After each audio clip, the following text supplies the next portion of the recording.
Perkenalkan, nama saya Lailatul Masroh dengan NIM 201315046. Saya adalah mahasiswi PPG dalam Jabatan Angkatan 3 Universitas Sanata Dharma. Pada hari ini, Senin 30 November 2020, saya akan melaksanakan praktik pembelajaran untuk video UKIN dengan materi peradaban Mesir. Halo, selamat pagi semuanya. Gimana, sehat semuanya? Sehat, Bu. Selamat pagi Bu, sehat. Alhamdulillah. Sehat, Bu. Sehat, Bu. Teman-temannya sudah hadir semuanya.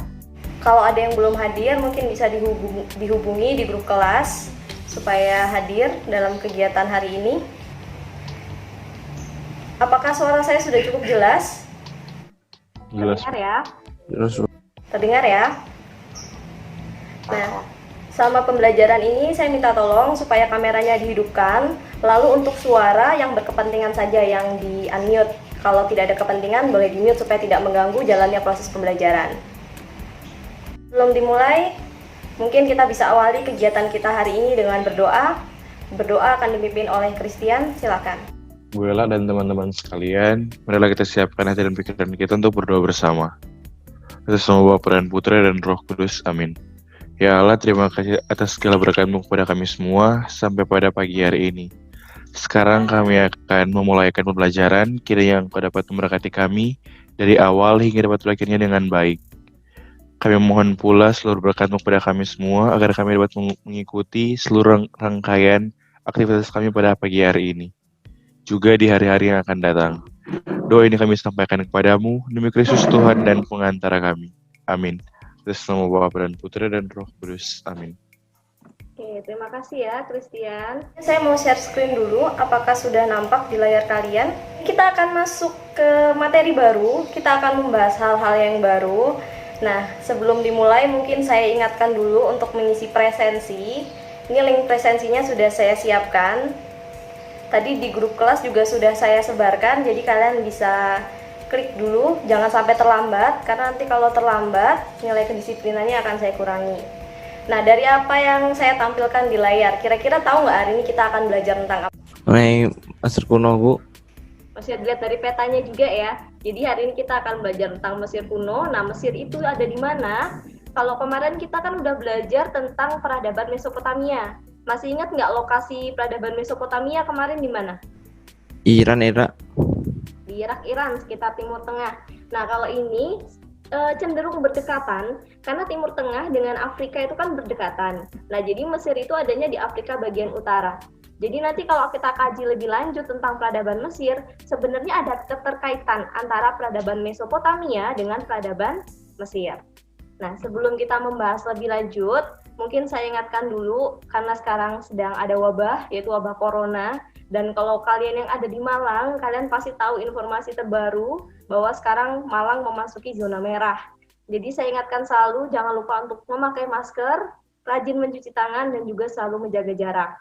Karena dalam masa pandemi ini kesehatan yang paling utama. Gitu ya. Nah, sekarang kita kan sudah pembelajaran daring dari bulan Maret. Kalau kita hitung sampai sekarang, berarti kita sudah belajar daring sudah 9 bulan lebih. Pasti kalian sudah mulai bosan, sudah mulai jenuh dengan model pembelajaran yang begitu-begitu saja, tapi tetap harus bersemangat karena pembelajaran daring ini juga bisa melakukan inovasi-inovasi yang baru. Seperti dulu misalnya kalian nggak pernah tuh dapat video tentang membuat video pembelajaran. Sekarang pasti ada tugas-tugas seperti itu. Terus sekarang lebih banyak menggunakan media sosial. Jadi banyak inovasi-inovasi baru yang bisa kita lakukan. Sebelumnya saya mau tanya dulu dong. Apa sih yang kalian tahu tentang peradaban Mesir? Kalau saya bilang peradaban Mesir, yang ada di kepala kalian apa nih? Firaun. Firaun. Yang lainnya? Mumi, Bu. Mumi. Terus apa lagi? Sungai Nil. Sungai Nil. Oke, jadi sebenarnya banyak ya yang bisa kita pelajari dari peradaban Mesir. Ada banyak hal. Tadi kalian udah tahu tentang muminya, piramidnya, Sungai Nilnya, Firaun, dewa-dewinya. Nah, semuanya kan kita bahas. Nah, cuman kita bahasnya lebih mendalam. Nah, jadi kita hari ini akan membahas tentang KD 3.11, yaitu tentang peradaban awal dunia. Tapi kita akan fokus pada peradaban Mesir. Apa sih tujuan pembelajaran kita? Jadi nanti tujuan pembelajarannya, kalian akan melalui studi literasi.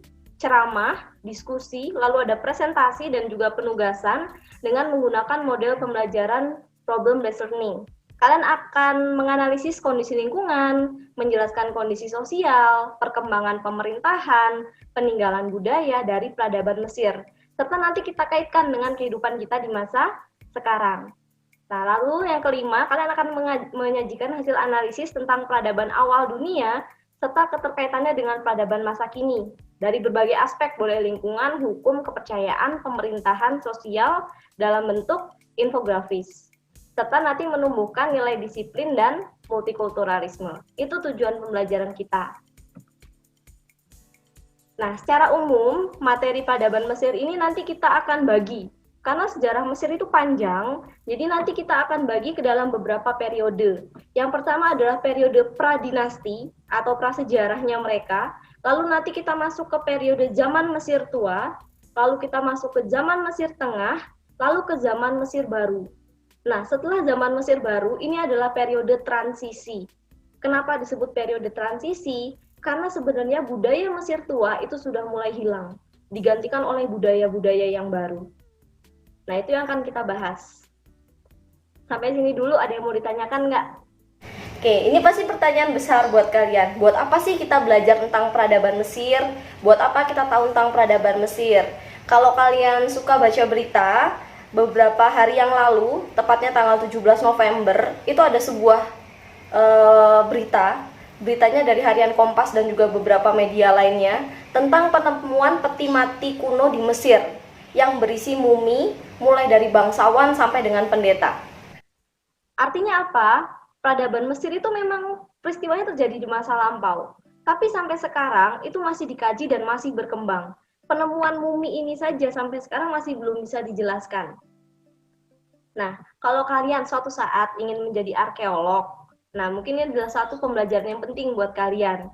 Atau misalnya, Bu, saya nggak mau jadi arkeolog, saya ingin menjadi arsitek, atau ingin menjadi ahli desain yang lain dan seterusnya. Ini bisa menjadikan sumber inspirasi. Jadi kalau misalnya kalian nanti masuk jurusan desain gitu, oh inspirasinya peradaban Mesir, oh ada mumi, dibikin jadi karikatur, animasi dan seterusnya. Jadi sebenarnya banyak manfaatnya, baik secara langsung ataupun nggak langsung. Atau misalnya kita ambil nilai-nilai kehidupannya deh, apa sih yang ada di peradaban Mesir kita terapkan di kehidupan kita, itu juga bisa.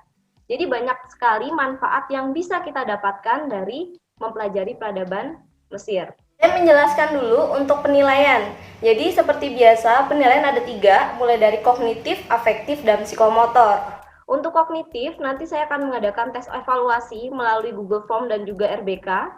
Lalu untuk afektif, yang saya nilai adalah nilai kedisiplinan dan multikultural. Bagaimana cara menilainya? Kedisiplinannya itu saya lihat jadi ketika kalian on time ketika memasuki Zoom meeting atau mengikuti Zoom meeting, lalu juga on time ketika mengumpulkan tugas. Nah, untuk multikultural itu nanti melalui Google Form. Linknya nanti saya berikan kepada kalian, lalu kalian isi. Harapannya setelah kalian belajar tentang peradaban Mesir, kalian bisa lebih memahami, lebih terbuka pemikirannya terhadap budaya-budaya lain yang ada di dunia dan itu selain Indonesia. Lalu untuk psikomotornya, tugasnya adalah membuat infografis sejarah. Nah, ini saya jelaskan nih. Untuk infografis sejarah, penilaiannya ada 3, yaitu dari kebenaran dan kedalaman materi. Poinnya ada 40, lalu kreativitas tampilan, dan juga ketika kalian menjelaskan. Jadi kali ini infografis yang kalian buat tidak hanya ditampilkan begitu saja, tapi kalian harus bisa menjelaskan apa isinya. Oke, jadi pembelajaran kita hari ini, sekarang kita sedang di Zoom meeting. Setelah ini saya akan melayangkan PowerPoint. Kita akan menjelaskan materi secara singkat. Nanti setelah itu kalian akan saya bagi dalam kelompok-kelompok.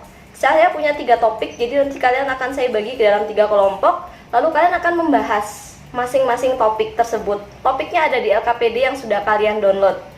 Nah, nanti di dalam kelompok kalian bisa berdiskusi untuk menjawab semua permasalahan yang ada di sana.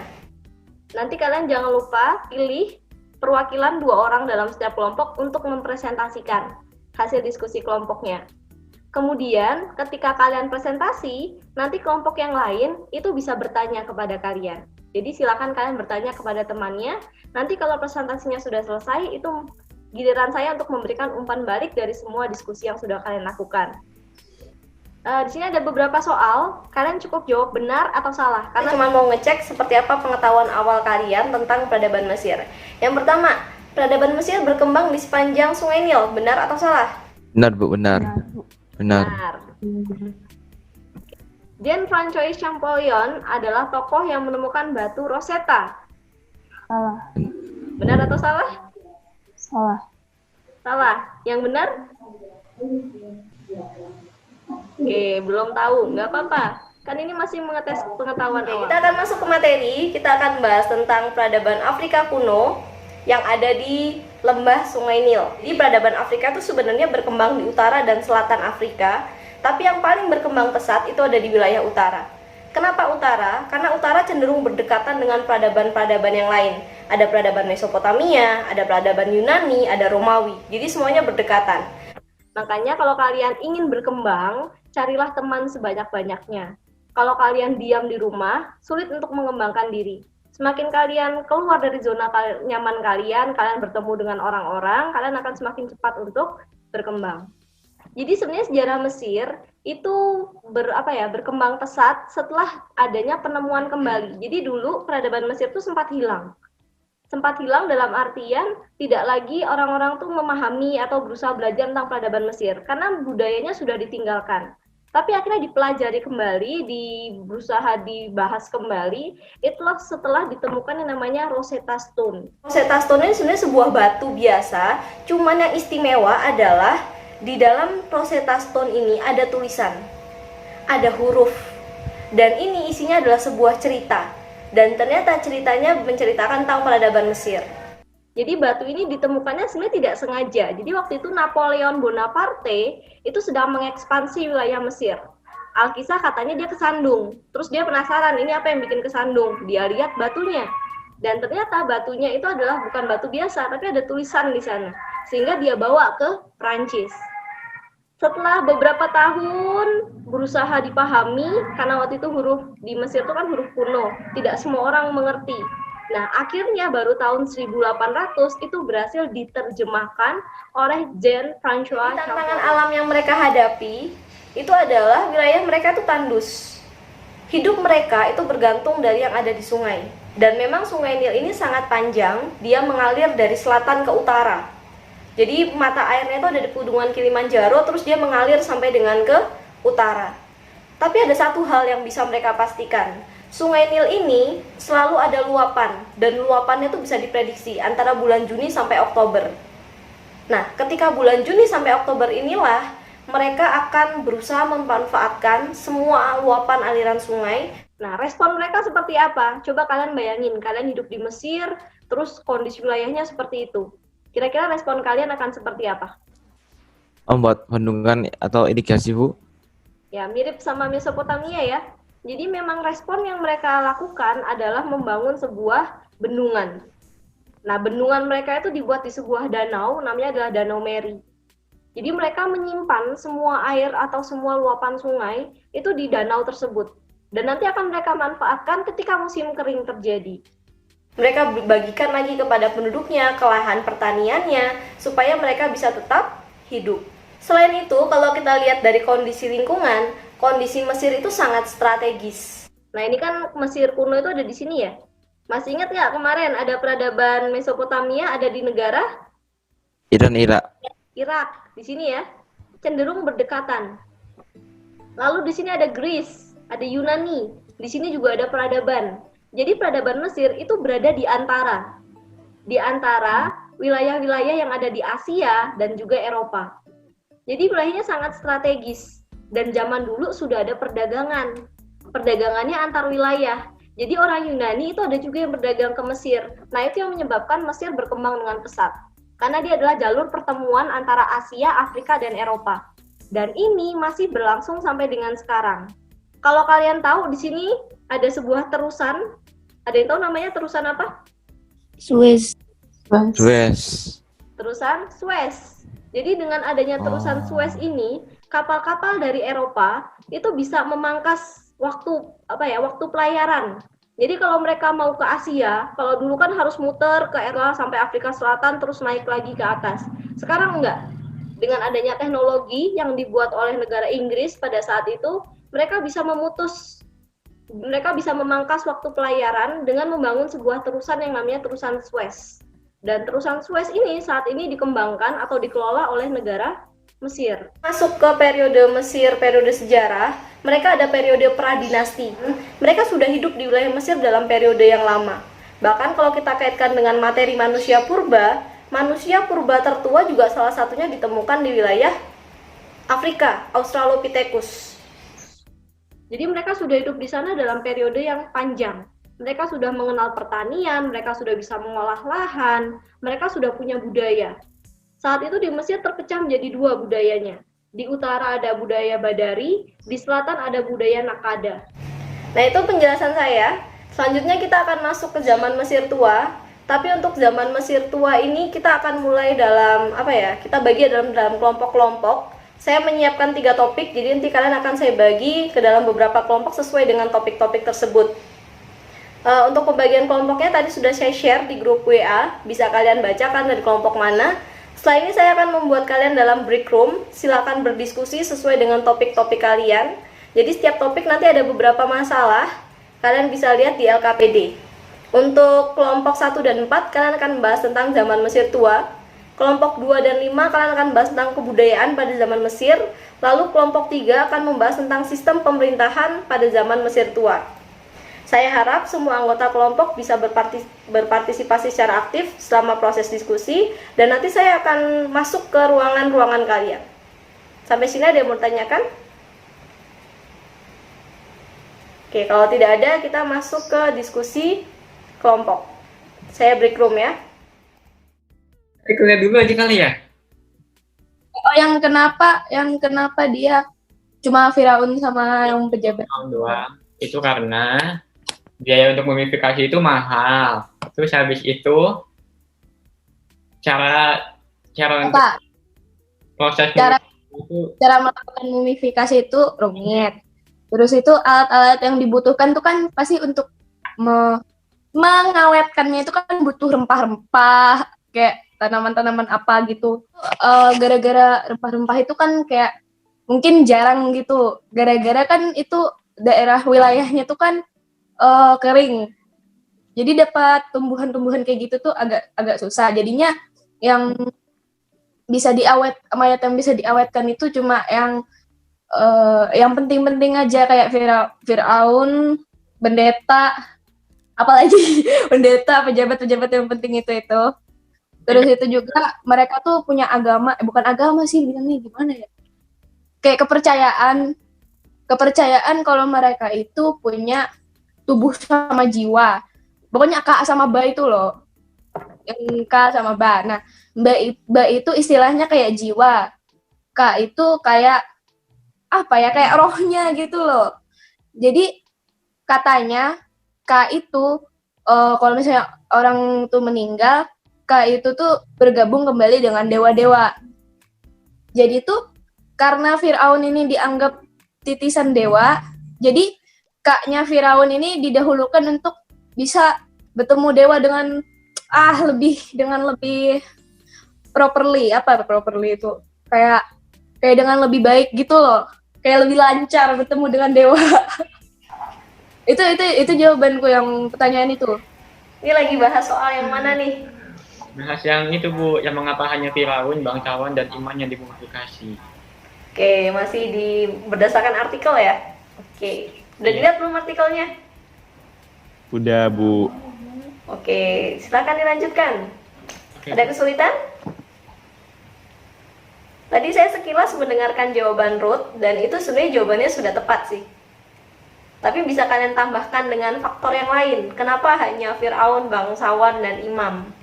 Kenapa yang orang istilahnya orang biasa begitu, golongan petani, mungkin golongan budak tidak dimumifikasi? Mungkin bisa kalian kaji dari segi sosial. Tadi kan dari sosial sudah, dari kepercayaan sudah, dari segi ekonomi mungkin.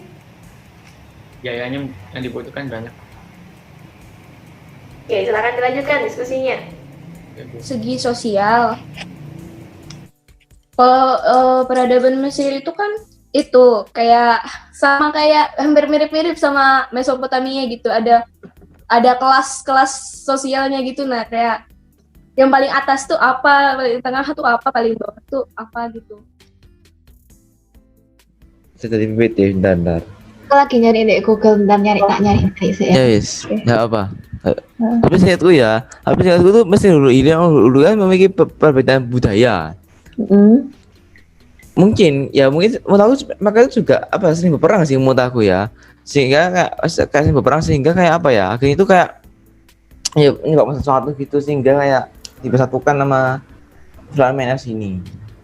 Jadi yang nyebabin kenapa Mesir Hilir dan Mesir Hulu itu berperang adalah perbedaan budaya. Mungkin loh ya, mungkin. Soalnya kan aku kan ada beberapa sumber dari Mesir, dari Google ya.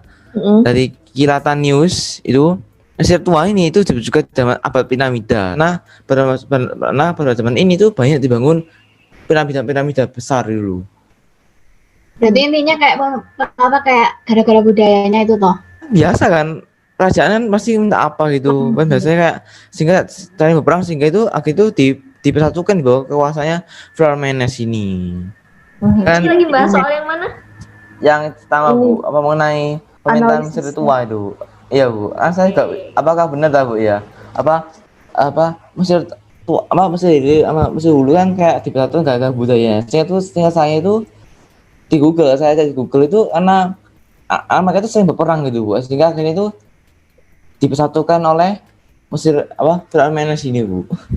Oke, saya bantu ya. Jadi kalian kalau lihat tadi ya dari budayanya, tadi kan kalau utara sama selatan budayanya beda tuh. Ada budaya Nabadari sama Nakada.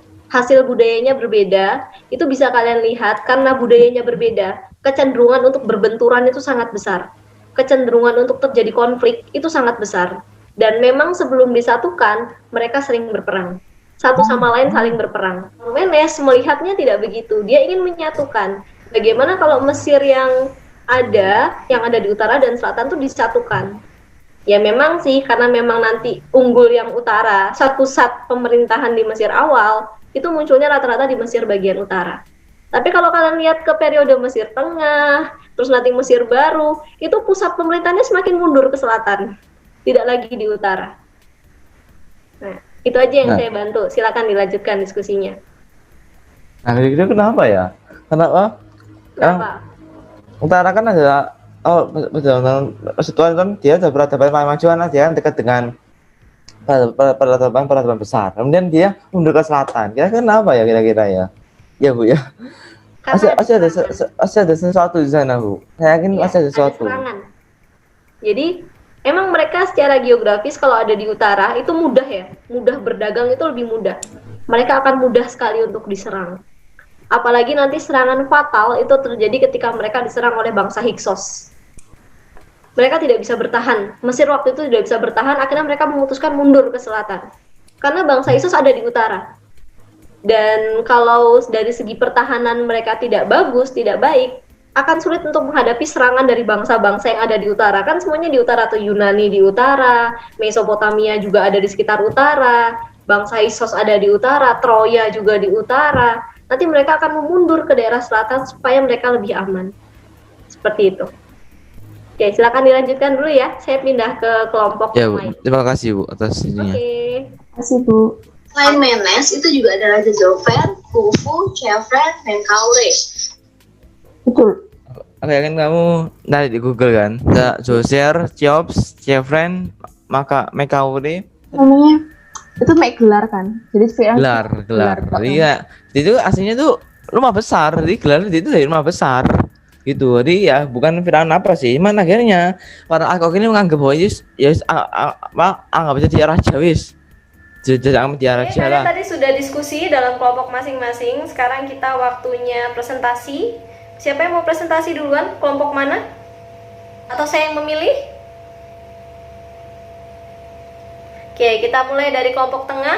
Silakan dimulai dari kelompok 2. Terima kasih atas kesempatan yang diberikan. Sekarang kami dari kelompok 2 akan mempresentasikan LKPD kami.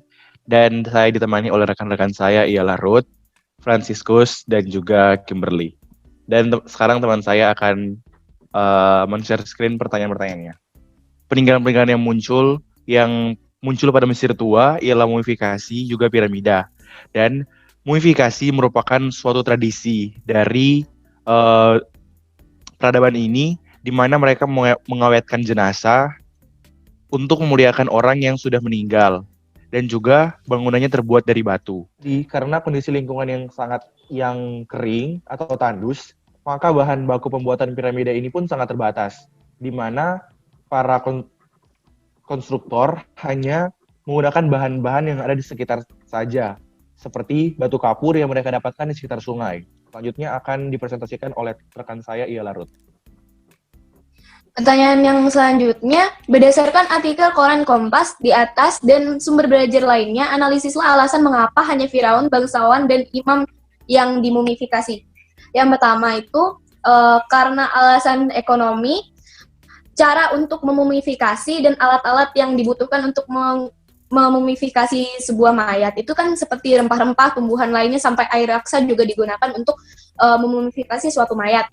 Nah, jadi dulu itu mungkin untuk mencari alat-alat untuk memumifikasi itu tuh agak sulit karena barang-barang mungkin kalau misalnya ada pun dijual mungkin mahal, makanya secara ekonomi hanya Firaun, bangsawan, dan imam yang dimumifikasi itu karena mereka tuh orang-orang yang dianggap penting pada masa itu. Kemudian tuh alasan yang selanjutnya karena mereka itu mempercayai adanya kehidupan setelah kematian. Jadinya mereka setelah meninggal, mereka percaya tubuh mereka itu akan dibawa ke para dewa. Sedang yang kita tahu itu kan Firaun itu kan dianggap sebagai titisan dewa. Jadinya jasad Firaun dan yang lain-lain itu yang mengabdi kepada Mesir dengan lebih mulia lagi itu dimumifikasi dengan tujuan mempermudah jalannya mereka bertemu pada para dewa. Terus kemudian juga kucing dan buaya itu juga hewan-hewan yang dimumifikasi karena mereka adalah hewan-hewan yang dipuja oleh bangsa Mesir. Karena itu kepercayaan mereka pada masa itu. Kemudian bila dilihat banyak sekali peninggalan mumi dari peradaban Mesir kuno, jelaskan tujuan masyarakat Mesir melakukan praktik mumifikasi. Kalau menurut kelompok kami, tujuan masyarakat Mesir melakukan praktik mumifikasi itu adalah untuk menjaga mayat mereka agar tetap utuh, supaya mereka bisa dijemput dan didatangi oleh dewa, dan mereka bisa kembali ke alam baka dengan utuh, secara utuh dan sempurna gitu dari bentuk tubuh awalnya. Itu sekian dari kelompok kami. Presentasi dari kelompok 2, mungkin dari kelompok yang lain ingin bertanya atau menanggapi? Atau sudah cukup jelas?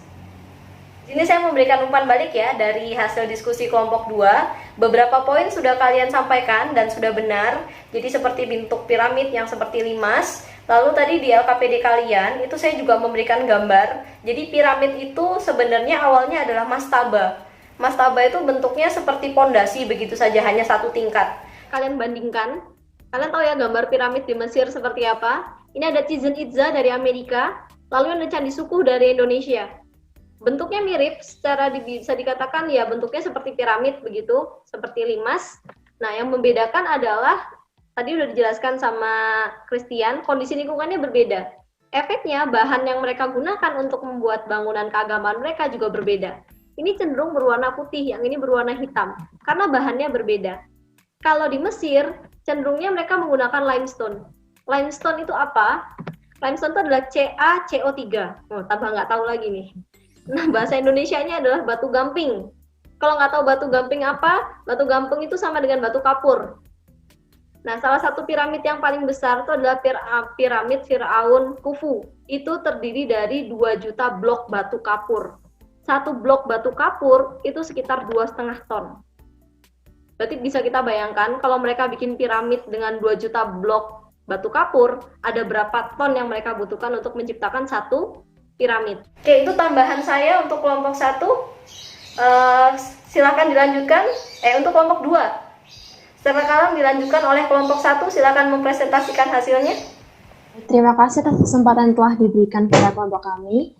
Pada kesempatan ini, kelompok kami akan mempresentasikan hasil diskusi.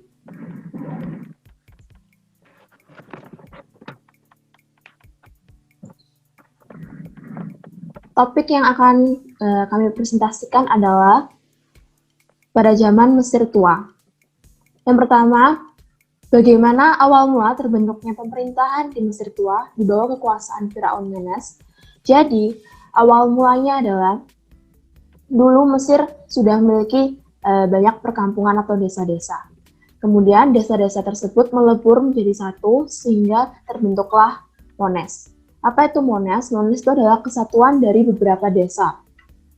Nah, Mones itu dipimpin oleh seorang nomen atau nomes. Jadi masing-masing Mones atau kerajaan itu dipimpin oleh nomen atau nomes itu. Nah, di Mesir itu ada dua Mones, yaitu Mones Utara dan Mones Selatan. Kedua Mones ini itu sering berperang. Mengapa? Karena mereka memiliki kedua budaya yang berbeda antara Mones Utara dan Mones Selatan. Mones Utara disebut juga dengan Mesir Hilir, sedangkan Mones Selatan disebut juga dengan Mesir Hulu. Selain budaya mereka yang berbeda, dari cara berpakaian mereka, kemudian dialek berbicara mereka itu juga berbeda, sehingga seringkali menimbulkan konflik antara kedua Mones tersebut. Namun ada seorang bernama Menes yang memiliki sudut pandang berbeda. Ia mengatakan bahwa kedua kerajaan tersebut antara Mones Utara dan Mones Selatan itu dapat bersatu. Akhirnya ia berusaha untuk mempersatukan antara Mones Selatan dan Mones Utara. Karena ia dapat mempersatukan antara Mones Selatan dan Mones Utara, maka ia menjadi raja atau menjadi Firaun yang memegang kekuasaan di Mesir tua. Presentasi dari kelompok 1. Mungkin ada yang ingin bertanya kepada kelompok 1? Oke, kalau tidak ada, sini saya mau menambahkan dari penjelasan kelompok 1 tadi semuanya sudah benar. Saya awali dengan sebuah gambar. Tadi si Ellen menjelaskan tentang gelar Nesut Biti, yaitu artinya adalah raja bermahkota kembar. Maksudnya apa? Itu bisa diartikan dalam gambar ini.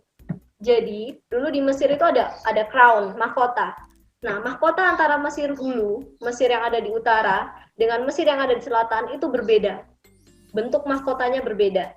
Tapi nanti ketika mereka berhasil disatukan oleh Firaun Menes, mahkotanya juga disatukan. Jadi akhirnya mahkota Firaun Menes itu bentuknya seperti ini, yang menyatakan perpaduan antara Mesir Hulu dan Mesir. Oke, terima kasih buat semua kelompok. Kita kasih plus buat kita semua. Presentasinya bagus, terima kasih. Kerja kelompoknya juga sudah bagus. Kalian sudah bekerja dengan baik dalam setiap kelompoknya. Kira-kira ada yang mau menyimpulkan nggak dari semua pembelajaran kita hari ini? Silahkan yang mau menyimpulkan. Jadi, Mesir itu adalah salah satu peradaban tertua di dunia, yang mana kita lihat dari kondisi lingkungan Mesir sendiri, Mesir memiliki banyak tantangan alam, seperti terjadinya banjir ataupun kekeringan, tapi Mesir mampu untuk mengatasi dari tantangan alam tersebut. Oke, itu kesimpulan dari Clara. Mungkin ada yang mau menambahkan? Silahkan, yang lain. Menurut saya, kebudayaan di Mesir itu saling berpengaruh. Selain dari ekonomi, sosial, itu juga berpengaruh, lingkungan juga akan berpengaruh dengan kebiasaan di Mesir. Penambahan dari jawabannya Clara, Bu, yang tadi mengenai kondisi lingkungan. Karena kondisi lingkungan Mesir yang bergurun, masyarakat di sana itu beradaptasi dengan kehidupan sehari-harinya, contohnya dengan piramida, bangunan yang merucut, keyakinannya mereka, juga dengan cara pemerintahan mereka yang dibantu dengan para bangsawan dan sistem feodalisme tadi. Menurut saya seperti itu. Tadi kesimpulan kalian sudah benar, jadi emang Mesir itu berkembang di sekitar Sungai Nil, terus tadi akhirnya mereka bisa membentuk sistem pemerintahan dengan Firaun pertama yaitu Firaun Menes. Lalu dari segi budaya, mereka mengenal yang namanya budaya pembuatan piramid dan juga mumifikasi, seperti itu ya. Nah sekarang kita tes lagi yuk, tadi kan di awal kalian saya kasih soal, beberapa masih bingung. Nah sekarang kita tes lagi nih, yang tahu silahkan dijawab, jangan di mute ya. Nomad artinya rumah besar, Salah Bu, salah. Salah. Salah Bu. Firaun. Salah Bu, salah. Oke, yang benar. Yang benar Fir'aun Fir'aun. rumah besar. Oke, lanjut. Selanjutnya. Nesutbiti adalah nama Fir'aun dari Mesir. Benar atau salah? Salah Bu. Salah. Salah. Yang benar Nesutbiti artinya? Mahkota Raja bermahkota kembar. kembar.